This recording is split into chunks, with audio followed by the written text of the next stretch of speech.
dysfunctional vet. This piece right here turned freely when I first got it. Put a pair of pliers on it, loosened it up, got this reseated, and I've opened it up to check and make sure that I've got continuity here and nothing's twisted up. So we're looking good inside there.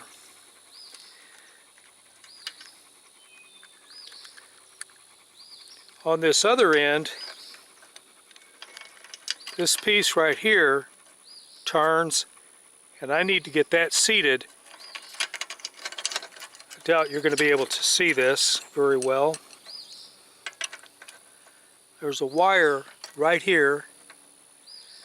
It's into the center. It is actually soldered in there, but this thing, let's see. There you can see the wire. But this thing turns freely, and I need to get this fixed before I get too much further.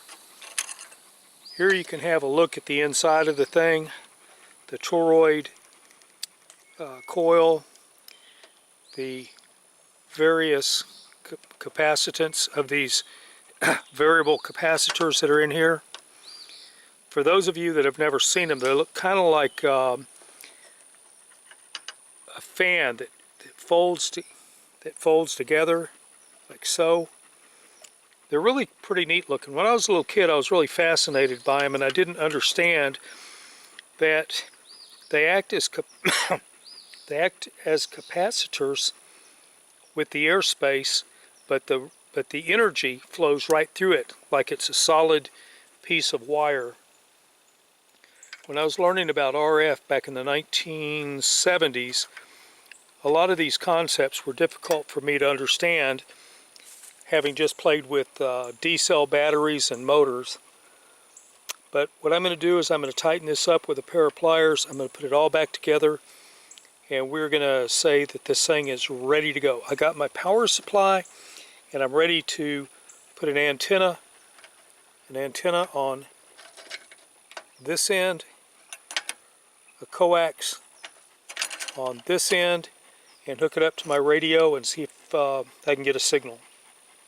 So I'm going to tighten all this up. I'm going to close all this back up, and we're going to get back to it. If you buy one of these, I think you may have to remove this piece and tighten it up with a pair of pliers. I see this as the only real weakness on this thing. Anyway, dysfunctional vet out.